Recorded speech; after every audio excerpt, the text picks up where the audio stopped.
I am the fabulous dynamic. Oh, fabulous dynamic. Toccara. That's Toccara. Woo. Yeah. I wanted to ask you now. I'm an aspiring plus-size model as well. But I have like a big personality just like you. I like to talk to everybody. But becoming a star, do they try to tell you to tone it down? Because I love my personality. I don't want to tone it down for nobody. I'm a plus-size girl, so I got a plus-size personality. I like that. I'm a plus-size girl, so I got a plus-size personality.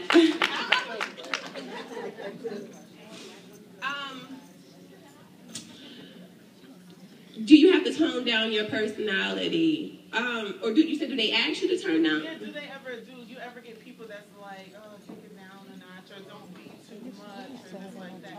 Oh, well, you know what? It's a time and place for everything. And then also, even with myself, I'm going to go ahead and put my dirty laundry out there. I'm loud, and I'm trying to learn how to tone myself down. You know what I mean? Because I'm taking classes. I take hosting classes. I take acting classes. I go to Bible study. So you know, because you always have to work on yourself. You know, you got to be happy with yourself. You got to work on yourself. And even in my hosting class, my teacher told me, said, you don't want it. Yes, you're fabulous, but I don't want people to see me as one-dimensional, one layer. I want them to know that when I can come, I can be serious, and I can command the room, and then I can talk and speak intelligently, and I can get my point across without being loud and fabulous and sassy. But baby, I can give you that too, you know? So it's just all about not wanting to change who you are, but growing and learning how to handle any situation they put you in, because you are fabulous. So come on, baby, put me here, and guess what? I can handle that too, you know? So that's where I'm at. I want to learn how to handle those different dimensions. So no, don't change who you are, but learn how to, you know, play the game. Yes. Hi, my name is Okay. Okay, you next. Hi, I'm Afia. Hi, Afia.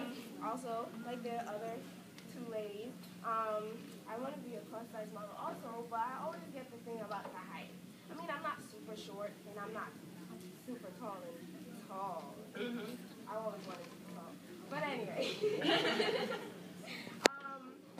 But for me, I'm good in heels. I do wear heels for everything. But how does height really height pay up? You know what? I hate to tell people there is no Santa Claus, and this is the toughest question I get. And I gotta say it, but it's true. Yeah, you have to have some height on you. You know, they do. It is true. You need to be 5'9" at least. And yeah, it's really difficult. Not to say that we don't. You know, we can name people. You know, even from my show, she's not 5'9", but she's have a career modeling. You got Kate Moss. You know, we have few people every here there, you know, sprinkled. But the truth of the matter is, yeah, you need to be 5'9" without heels. You need to be at least 5'9" without heels, and that's like a minimum, really. Yeah. Okay. No. This lady right here. Sorry. Yes, in the peach. Hi. Hi. My name is Cherise. Hey, Cherise. How are you? Oh, I'm sorry, Cherise. 1 second. But let me tell you this, though. Just because, you know, you can't do the modeling or the height thing, I mean, you can still pursue it. I'm not telling you don't pursue it. But like commercials and stuff, you don't have to have a height requirement for commercials. You know what I mean? Like, you can always find your way around things. Maybe it's not exactly what you want to do, but, like, you know, there are other options. You know, commercials, I think, is really good. And they pay a lot of good money, too. You know, so look into that. I have a big personality, so I like to poof. Right. Well, you're going to still poof, girl, no matter what you do. You be poofing. Okay, I'm sorry. Now tell me a question. I promise. Let me get close. Okay, you started out. Thank you. You're welcome. Do you see yourself transitioning over into acting, or do you just want to stick to modeling and it's really not you acting? Oh, no. I live in LA. I've definitely gotten into the acting thing. Kind of weird. I respect acting, and so I'm not really trying to jump in there and be like, oh, I'm this fabulous actress. You know, I'm taking classes. I'm working on me. I'm going to do a cameo, and I Think Like a Man that comes out in April. Oh yeah. And I'm working on it, so I definitely want to move over in to become an actress, but I don't want to just jump on and be like, oh, I'm an actress, and I believe you have to put in the work. You have to work at it. You just don't I want to be good, I want to be great, I want to be iconic, so I want to put in the footwork, I want to really, just put in, I don't want to just come in because I'm Toccara and think that, oh, I'm going to be this great actress. I want to put in the work. Hey, Toccara, I'm Nalesia. Hey, Nalesia. I got a question.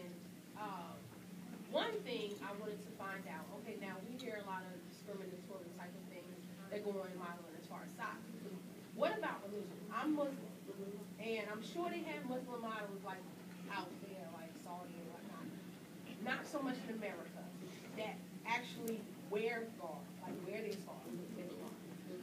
I wanted to know how far would I be able to go, or would you know, as far as in the industry, because I am pursuing it as well.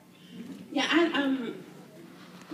the first thing that came to mind, so I'm going to say what I just thought. My first thing is that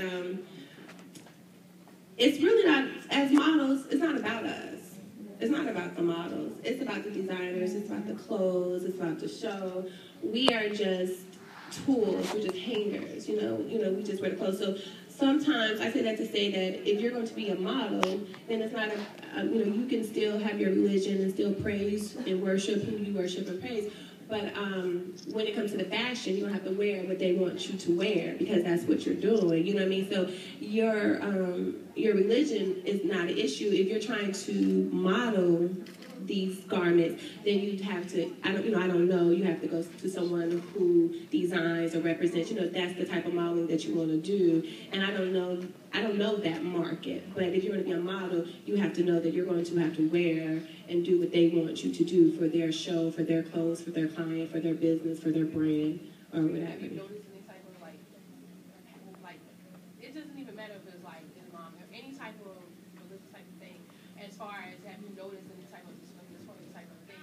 Because I know as a model you would have to wear some clothes that's kind of revealing sometimes, or what have you. But do you notice like some girls get picked and others? Oh, because they're willing to do things to other. Well, before you get a job, when you go to an agency, actually, they have you fill out a form, and they'll ask you, do you do liquor? Do you do cigarettes? Do you do lingerie? Do you do, so they give you a question, so they already know what things not to pitch you for. And if they want you for them things, then they're going to ask you. They're not just going to throw you somewhere. It is your body. You can't say no. You can't say no. That's that. I think it was her, and then we'll go to you.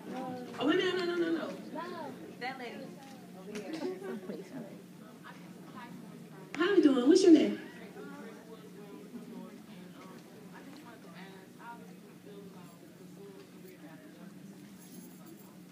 You know what I think is really great about plus size modeling is that it's more of a mature woman thing. And so with anything, you don't want to just come out and tell what your age is, but after 30, and also being African American, black don't crack, we got that good skin, and so it's okay to lie into a bath and embellish, to get your feet in the door. I would suggest, I think it's okay, tell them, yeah, I'm 27 or 26 or whatever, 25. It's okay because that's what they do. It's not like it's unheard of. And so don't let that hold you back. Don't let your age be a thing because they don't need to know that. They're going to ask you, but they don't really know. It's just, I don't know what that is. It's just some, thank you. It's just some formality. Don't worry about that. You're welcome. Okay.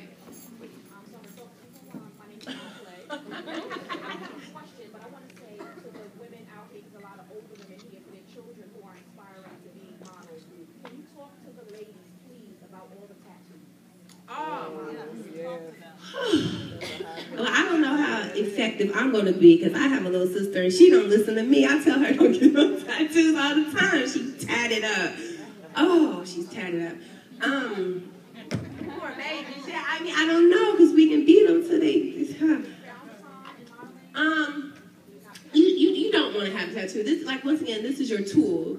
This is your money maker, and you want to be as pure as you can, and you want to come to them as raw as possible. We see these pictures, and everyone's made up, and they're fabulous, but that's not how they start out. When I go into a casting call, I take a bath the night before, I lotion myself down, I wrap my hair up, I take my makeup off, I put some moisturizer on my face, I get up, I throw on a jogging suit, and I walk out the door. What's going to happen to my hair, to my skin, to my makeup, how I look?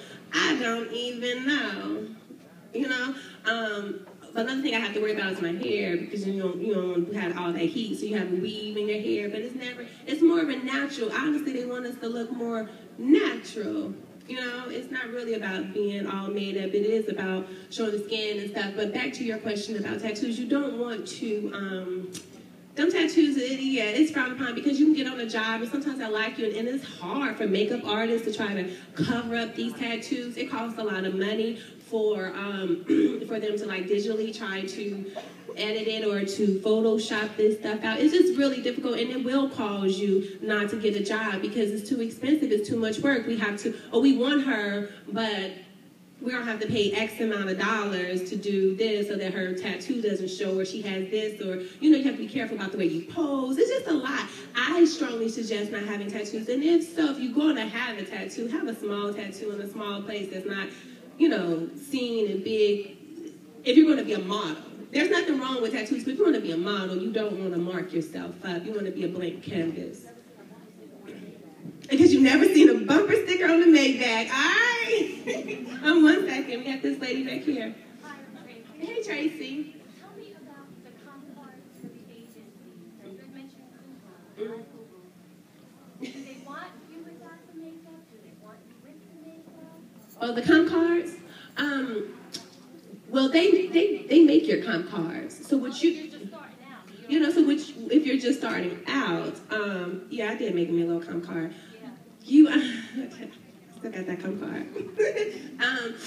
You want to be more natural. You do want to put a little makeup on. I think what I suggest we stay away from is what we see like in the magazines trying to duplicate the fabulousness, because they just kind of want to see you. So when you're presenting yourself to an agency, once again, you just kind of want them to get a feel of what they're working with, because they're going to do the creating, So Leave them wanting more. Leave them wanting more, and be simple, very you can't ever go wrong when you stick to classic stuff, when you stick to the basics. So when you just pull your hair back, give yourself a soft lip, when you wear, just a simple dress, when you just do the little things, you don't have to OD with the accessories or this or that or the shadows or anything. It's just best when you just give them something clean.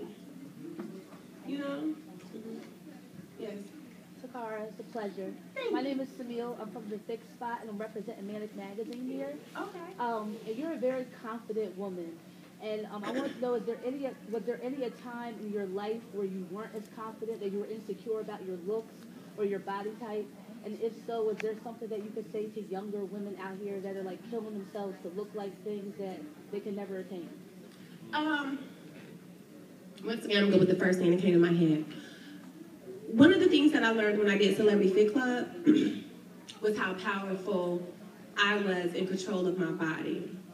I think that's when I really realized that if I wanted to be a bodybuilder, if I wanted to be small, if I wanted to be thicker, whatever I wanted to do, that this was really a tool, and that I could really manipulate and change this. Like, this was really my body. Like, it was just like a really empowering moment for me. And to answer your first question, yes, I've had moments, of course, when I feel insecure, and I'm going to bridge that with the Celebrity Fit Club. I say that to say, what I took away from it was that no one's perfect. No one's perfect, and that there's no such thing as the ideal of, like, perfect. Because once you get in a zone, I don't know about many of you, but when I was working out, you get in a zone, you start losing weight, and then you start thinking, okay, I can get smaller, I can do this, I can do that, and then you don't have a clear vision of yourself, because you can be losing the weight and don't see it, you know what I mean, and you still think you're very well. But then I realized that when I start feeling some kind of way about me, I just look at me, and I realized that this is what I have, this is my starting point, and how can I make the best of what I have? So, like, if my leg is all flabby, whatever, okay, this is my leg. Let me love this leg, and let me figure out how I'm going to tone this leg up, instead of saying, oh, I hate my legs. Right. oh, I hate my legs. I can't stand. I'm gonna do something to these. I can't stand these legs. Oh my God, I ain't gonna never wear that because my legs. You know, like I think that's where we start off. So I never put that on. If I don't like something, say, okay, but this is mine.